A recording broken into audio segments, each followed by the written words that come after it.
Salam, ketemu lagi dengan Serapen. Kali ini kita akan membahas materi sejarah Indonesia di kelas 12. Adapun topik kita kali ini yaitu perkembangan politik dan ekonomi masa reformasi. Materi ini merupakan lanjutan dari lahirnya reformasi. Mari kita ikuti satu persatu. Nah, jadi pada masa reformasi itu diawali dari tahun 98. Ada Presiden B.J. Habibie, Abdurrahman Wahid, Megawati, Susilo Bambang Yudhoyono, dan juga Presiden Joko Widodo. Nah, inilah yang akan kita bahas satu persatu, apa saja kebijakan politik maupun ekonomi yang menonjol pada masa pemerintahan masing-masing. Nah, di sini saya sudah rangkum kebijakan yang paling menonjol ya. Nah, yang pertama kita bahas dulu pada masa pemerintahan B.J. Habibie. Nah, kita lihat apa kebijakan B.J. Habibie di bidang ekonomi. Nah, kita tahu bahwa masa Habibie itu bisa dikatakan masa transisi dari Orde Baru atau krisis moneter yang terjadi tahun 97 sampai 98 ya. Nah, jadi di bidang ekonomi yang pertama dia lakukan ya merekapitulasi perbankan. Artinya menyatukan bank-bank yang bermasalah ya. Misalnya sekarang kita kenal dengan istilah Bank Mandiri ya. Jadi beberapa bank pada tahun 1997 itu banyak mengalami kredit macet ya, sehingga kurang sehat. Jadi bank-bank yang tidak sehat itu nanti kemudian disehatkan dengan cara melakukan penggabungan beberapa bank. Nah, kemudian yang kedua itu merekonstruksi perekonomian Indonesia. Yang ketiga melikuidasi beberapa bank yang bermasalah, itu yang saya sampaikan tadi. Dan kemudian menaikkan nilai tukar rupiah terhadap dolar hingga di bawah Rp10.000. Nah, karena pada saat itu nilai rupiah kita sangat anjlok terhadap dolar ya, hingga mencapai Rp16.000 per dolarnya. Nah, kemudian di bidang ekonomi yang lain, B.J. Habibie juga mengimplementasikan reformasi ekonomi yang sudah disyaratkan oleh International Monetary Fund atau IMF ya. Nah, itu kebijakan di bidang ekonomi. Kemudian sekarang kita lihat kebijakan di bidang politik.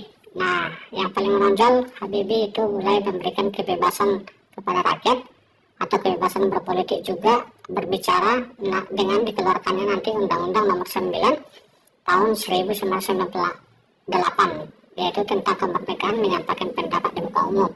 Nah, undang-undang ini dapat kalian baca ya, silakan dibaca nanti undang-undang ini.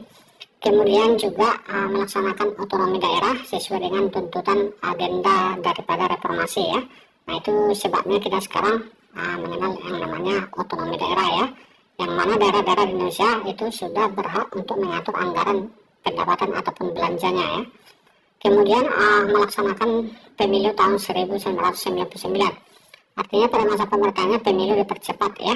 Nah, selanjutnya pelaksanaan referendum Timur Timur. Nah, kita tahu memang Timur Timur sedang bergejolak pada saat itu, ingin memisahkan diri dari NKRI. Namun pada saat itu dilakukan jajak pendapat oleh PBB, dan di mana sekitar 75% rakyat daripada Timur Timur itu memilih untuk merdeka dan lepas dari NKRI. Jadi B.J. Habibie demi kemanusiaan maka Timur Timur itu lepas dari Indonesia ya. Kemudian selanjutnya kita masuk masa pemerintahan Habibie, masalah difungsi ABRI ya. Nah, ini juga salah satu tuntutan agenda reformasi untuk memisahkan ABRI yaitu TNI dengan Polri. Nah, ini dilaksanakan oleh Habibie yaitu pemisahan daripada ABRI ya. Kemudian DPR dari 75 menjadi 38 orang ya. Nah, ini juga reformasi di bidang militer ya, dilakukan mengurangi anggota ABRI ya. Kemudian selanjutnya bidang hukum ya. Nah, jadi Habibie juga itu mereformasi bidang hukum. Namun reformasi bidang hukum tidak dapat berjalan karena itu ditemukan banyak tumpang tindih perundang-undangan ya. Cuman sudah diperbaiki satu persatu. Selanjutnya kita masuk masa pemerintahan Abdurrahman Wahid atau Gus Dur ya. Nah, jadi yang pertama dapat kita perhatikan di sini, kebijakannya itu Departemen Penerangan itu dibubarkan. Kenapa? Karena ini nanti dianggap mengganggu daripada kebebasan pers. Selanjutnya Departemen Sosial juga atau Kementerian ya, Kementerian Sosial itu pernah dia bubarkan dengan alasan bahwa di Departemen Sosial pada saat itu merupakan sarang daripada korupsi ya. Nah, kemudian yang ketiga menyetujui pergantian nama Irian Jaya menjadi Papua, itu pada akhir Desember 1999. Selanjutnya masyarakat etnis Tionghoa diperbolehkan untuk beribadah dan merayakan tahun baru Imlek ya. Nah, kemudian membentuk Dewan Ekonomi Nasional. Nah, jadi dari sini dapat kita perhatikan salah satu kebijakan daripada Abdurrahman Wahid itu adalah menegakkan yang namanya multikulturalisme di Indonesia ya. Nah, makanya sering disebut dengan Bapak ini dengan Bapak pluralis ya. Kemudian kita lanjut. Masa pemerintahan Abdurrahman Wahid masih ya. Yang keenam yaitu pencabutan peraturan mengenai larangan terhadap Leninisme, PKI dan penyebaran marxisme. Kemudian adanya skandal Bronegate dan Bulog Gate. Nah, maksudnya di sini skandal ini nanti yang mencoba untuk menjatuhkan Presiden Gus Dur ya. Yang mana Bronegate ini diperkirakan pada saat itu terjadinya korupsi ya. Nah, pada saat Brunei kita mendatangkan beras ya. Nah, kemudian ada Bulog Gate juga ya. Nah, Bulog Gate Badan Urusan Logistik. Kalau Brunei Gate ini nanti itu pada saat itu diduga adanya bantuan daripada Brunei ya. Nah, dari Brunei ke Indonesia, namun uang itu nanti masuk ke rekening pribadi, kira-kira begitulah skandalnya. Nah, kemudian yang ke-8 mengeluarkan dekret yang tidak didukung militer, yaitu membekukan MPR dan DPR ya. Jadi pernah dikeluarkan dekret ya. Nah, untuk membubarkan MPR dan DPR, kedaulatan tengah rakyat. Cuma nanti ini tidak berhasil karena tidak didukung oleh TNI ya.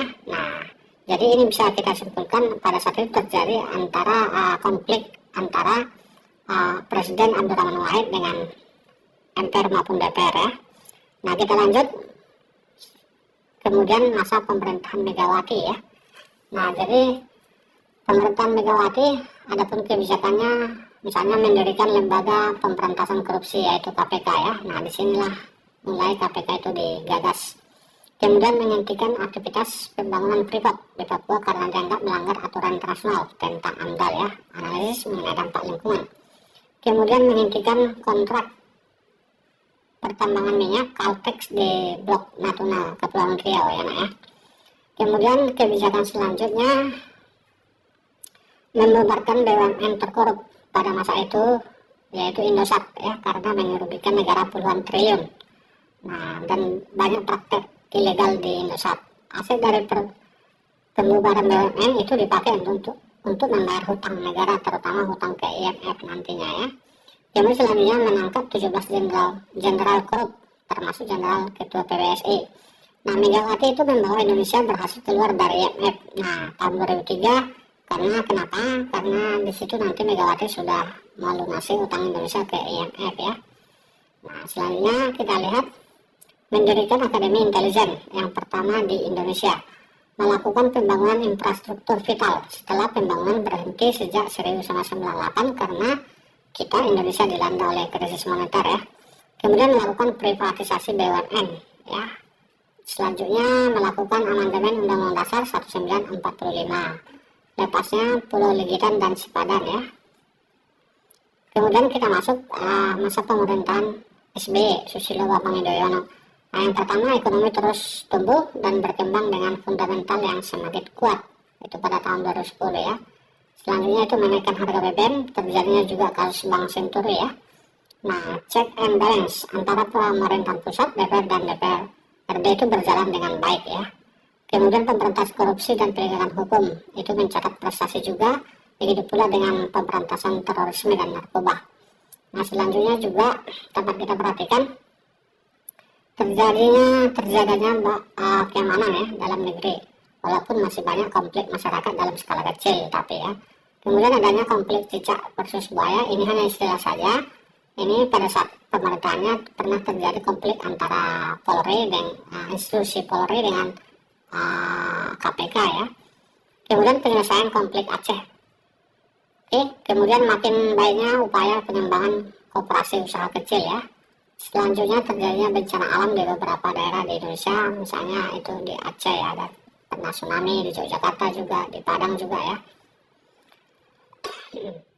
Kemudian masa pemerintahan Joko Widodo yang paling menonjol yaitu membangun infrastruktur secara besar-besaran ya. Nah, yang kita kenal dengan istilah contoh Trans Sumatera ya, Trans Papua ya. Nah, cukup banyak yang dibangun infrastruktur karena dengan infrastruktur ini nanti perekonomian Indonesia bisa bangkit. Kemudian telah menaikkan harga BBM, kemudian mengangkat jaksa agung dari partai politik.